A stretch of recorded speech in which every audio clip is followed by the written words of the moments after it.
Hi. Identity. ഇത്രയും twist and turns ഉള്ള ഒരു ചിത്രമായിരിക്കും ഐഡന്റിറ്റി എന്നുള്ളത് ട്രെയിലർ കണ്ടപ്പോൾ ഒരിക്കലും വിചാരിച്ചില്ല. അത്ര അധികം സർപ്രൈസുകളും സസ്പെൻസുകളും ട്വിസ്റ്റും ടേണും നിറഞ്ഞതാണ് ഐഡന്റിറ്റി എന്ന് പറയുന്ന 2025 ആദ്യത്തെ മലയാളം ചിത്രം. 2025 ആദ്യത്തെ ഹിറ്റ് എന്ന് വേണമെങ്കിൽ പറയാം. കാരണം സിനിമ തിരക്കേടില്ലാത്ത രീതിയിൽ തന്നെ വന്നിട്ടുണ്ട്. മോശം ചിത്രമൊന്നുമല്ല. എന്നാലും വളരെ സിമ്പിളായി ഏറ്റവും ചുരുങ്ങിയ രീതിയിൽ പറയുകയാണെങ്കിൽ ഗംഭീരമായിട്ടുള്ള first half, cliché second half, കുറച്ച് കൺഫ്യൂഷൻസ്, കുറെ സർപ്രൈസുകൾ ആൻഡ് അടിപൊളി മേക്കിംഗ്. ഇതാണ് ഈ ഒറ്റ വാക്കിൽ പറയുകയാണെങ്കിൽ, അല്ലെങ്കിൽ ഏറ്റവും ചുരുക്കി പറയുകയാണെങ്കിൽ എനിക്ക് ഐഡന്റിറ്റി ഫീൽ ചെയ്തിട്ടുള്ളത്. ആദ്യത്തെ ഫസ്റ്റ് ഹാഫ് എന്ന് പറയുന്നത് ഒരിക്കലും പ്രതീക്ഷിക്കാത്ത രീതിയിൽ കുറെ കാര്യങ്ങൾ നമ്മുടെ മുമ്പിലേക്ക് റിവീൽ ചെയ്തിട്ട് തന്നെയാണ് പോകുന്നത്. എന്ന് വെച്ചാൽ ഇന്ന ആൾ ഇന്നതാണ്, ഇതാണ് സംഭവിച്ചിട്ടുള്ളതെന്നൊക്കെ ഓപ്പൺ ആയിട്ട് പറഞ്ഞിട്ട് ഇങ്ങനെ പോകണം. അപ്പൊ നമ്മൾ വിചാരിക്കും ഇത് ഏത് രീതിയിൽ ഇവർ പ്രസന്റ് ചെയ്യും, ഇതിൽ എന്ത് മാറ്റം അവർ പറയും, പ്രധാനപ്പെട്ട കാര്യങ്ങളൊക്കെ നമ്മളോട് പറയുന്നുണ്ടല്ലോ എന്നൊക്കെ.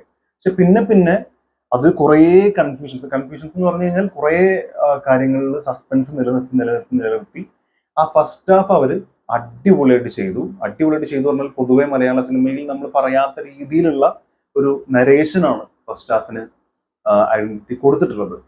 പക്ഷെ സെക്കൻഡ് ഹാഫിലേക്ക് വന്നപ്പോൾ ഒരുപാട് ക്ലീഷേ എലമെന്റുകൾ ഇതിലേക്ക് കയറി വന്നു. ഒന്നാമത് ട്രെയിലർ കാണുന്ന സമയത്ത് എന്താ ഞാൻ പറയുന്നില്ല, എന്നെ പോലെ തന്നെ ഭൂരിഭാഗം ആളുകളും വിചാരിച്ചിട്ടുണ്ടാവും ഇന്ന ആള് ഇതിൽ ഇന്നതാവരുതേ എന്ന്. പക്ഷെ കറക്റ്റ് കൊണ്ടിട്ട് അയാളെ തന്നെ അതാക്കിയിട്ടുണ്ട്.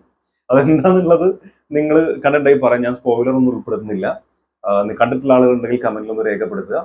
പിന്നെ ഇതിലെ പ്രധാനപ്പെട്ട ഇതിൽ നടക്കുന്ന ഒരു സംഗതി ഒരുപാട് തവണ ഇത് ഡിസ്കസ് ചെയ്തതാണ്, ഒരുപാട് തവണ ഇത് പറഞ്ഞിട്ടുള്ളതാണ്. പക്ഷെ ഇതിലൊരു പോസിറ്റീവ് എന്താന്ന് വെച്ചാൽ ഈ ഒരുപാട് തവണ ഈ ആളുകൾ നമ്മുടെ മുമ്പിൽ പ്രസന്റ് ചെയ്തിട്ടുള്ള ഈ സെയിം സാധനത്തിനെ ഇവർ ചെയ്ത് വെച്ചിരിക്കുന്ന ഒരു രീതിയുണ്ട്, ഇവർ നരേറ്റ് ചെയ്തിരിക്കുന്ന ഒരു വിധമുണ്ട്. അത് വളരെ നന്നായിട്ട് ചെയ്തിട്ടുണ്ട്. മാത്രമല്ല അതിന്റെ മേക്കിംഗ് ഗംഭീരമായിട്ട് ഇവർ തന്നിട്ടുമുണ്ട്. ബട്ട് സ്റ്റിൽ അതൊരു ക്ലീഷേ കണ്ടന്റ് ആണ്. അത് ഇപ്പോഴും പറയേണ്ട ആവശ്യമുണ്ട്. എന്നാലും ഒരുപാട് തവണ പറഞ്ഞു പഴകിപ്പോയി, അല്ലെങ്കിൽ കേട്ട് മടുത്തുപോയി. അങ്ങനത്തെ ഒരു പ്രശ്നം അതിനുണ്ട്. പിന്നെ സർപ്രൈസുകളുടെ ഓവർഫ്ലോ ആണ്. എന്ന് പറഞ്ഞാൽ ഒരുപാട് സാധനങ്ങൾ നമ്മൾ ഓവറാക്കി ചളാക്കി എന്ന് പറയില്ലേ, അത്തരത്തിൽ ഒരുപാട് സർപ്രൈസുകൾ, ഒരുപാട് സസ്പെൻസുകൾ കിട്ടിയതെല്ലാം കൂടെ അടിച്ചു കയറ്റിയിട്ട് കാണുന്ന പ്രേക്ഷകൻ ഒരു ബ്രീത്തിങ് ടൈം കൊടുക്കാത്ത പോലത്തെ ഒരു ഫീൽ ഉണ്ടായിരുന്നു. അത് ഭയങ്കര ഇങ്ങനെ ചടപടയെന്ന് പറഞ്ഞിട്ട് ഒന്നിനൊന്നും ഇങ്ങനെ സർപ്രൈസുകളും സസ്പെൻസുകളും തന്നിട്ട് അവർക്ക് മനസ്സിലാവാത്തൊരു പ്രശ്നം ഉണ്ടായിരുന്നു. ആൻഡ് ലാസ്റ്റ് ഈ പടം കഴിയുന്ന സമയത്ത് കുറെ സ്ഥലങ്ങളിൽ കൺഫ്യൂഷൻസ് ഉണ്ട്. അതിനൊന്നും ഒരു ക്ലാരിറ്റി വരുത്താത്ത രീതിയിൽ ചെയ്തിട്ടുണ്ട്. എന്ന് വെച്ചാൽ ലോജിക് വൈസ് ഉള്ള കുറച്ച് കാര്യങ്ങൾ, അതിപ്പോൾ ഫ്ലൈറ്റിലുള്ള കുറച്ച് സീൻ ഉണ്ട്, അതിൻ്റെ ഒരു വിൻഡോ പൊട്ടിയിട്ട് കുറച്ച് സംഭവങ്ങൾ വരുന്ന ഒരു പരിപാടി ഉണ്ട്. അത് ബാലൻസിങ് പോവുമല്ലോ, ഇതിന്റെ സ്പീഡും വേഗതയിലും മാറ്റം വരും, ഇതിൽ കുറെ അപകട സാധ്യതകളുണ്ട്. ഇതെല്ലാം കഴിഞ്ഞിട്ട് ഒരു പ്രത്യേക മൊമെന്റിൽ ആ വണ്ടി സ്റ്റേബിൾ ആയിട്ട് ഇങ്ങനെ സ്റ്റഡി ആയിട്ട് നിൽക്കുന്നത് കാണിച്ചു. അപ്പോൾ അതെന്ത് സംഭവിച്ചു, അവിടെ എന്താണ് സംഭവിച്ചത്, അല്ലെങ്കിൽ പിന്നീട് മാറ്റം എന്ത് സംഭവിച്ചു തുടങ്ങിയ കാര്യങ്ങൾക്കൊന്നും ഒരു ക്ലാരിറ്റി വരുത്തിയിട്ടില്ല.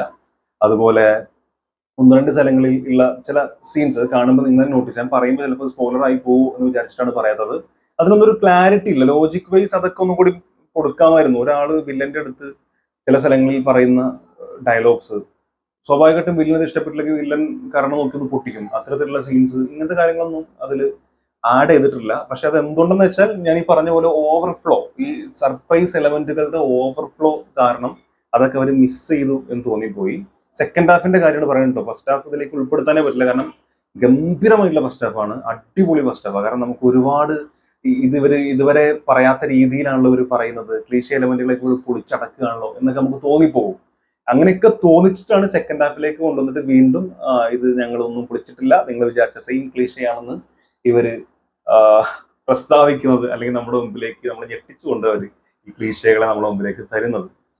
ഈ ക്ലീഷെ തരുന്നതും ഞാൻ ഈ പറഞ്ഞിട്ടുള്ള ഈ ഓവർഫ്ലോയും മാറ്റി നിർത്തിയാൽ ഇതൊരു സൂപ്പർ സിനിമയാണെന്ന് പറയേണ്ടി വരും. അത്ര നന്നായിട്ടാണ് പ്രസന്റ് ചെയ്തിരിക്കുന്നത്. എസ്പെഷ്യലി ടൊവിനോയുടെ ക്യാരക്ടർ ഗംഭീര ക്യാരക്ടറാണ്. ലുക്ക് കൊണ്ടാണെങ്കിലും പെർഫോമൻസിലാണെങ്കിലും, എസ്പെഷ്യലി എടുത്തുകൊണ്ട് ആക്ഷൻ സീക്വൻസ് ഒക്കെ സൂപ്പറാണ്. ആരതിന്റെ ആക്ഷൻ ചെയ്തെന്ന് അറിയില്ല, ആക്ഷൻ സീക്വൻസ് സൂപ്പർ ആക്ഷൻസ് ആണ്.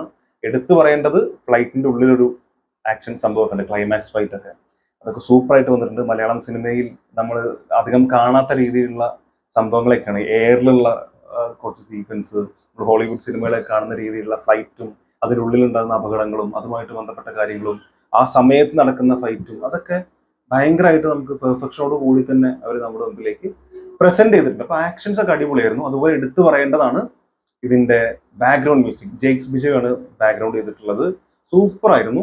എല്ലാ സ്ഥലങ്ങളിലും അത് തുടക്കം മുതൽ അവസാനം വരെ കൊടുത്തിട്ടുള്ള ഒരു ബാക്ക്ഗ്രൗണ്ട് നന്നായിട്ട് വന്നിട്ടുണ്ട്. വില്ലന് കൊടുത്തിട്ടുള്ളതാണെങ്കിലും നായകന് വന്നിട്ടുള്ളതാണെങ്കിലും ഇതുപോലെ സർപ്രൈസ് സമയങ്ങളിൽ സസ്പെൻസ് കൂട്ടിക്കുന്ന സമയത്തുള്ളതാണെങ്കിലും നല്ല ബൂസ്റ്റ് കൊടുക്കേണ്ട സമയത്തുള്ളതാണെങ്കിലും ഒക്കെ അതൊക്കെ അതത് രീതിയിൽ തന്നെ പെർഫെക്റ്റ് ആയിട്ട് നന്നായിട്ട് ചെയ്തിട്ടുണ്ട്.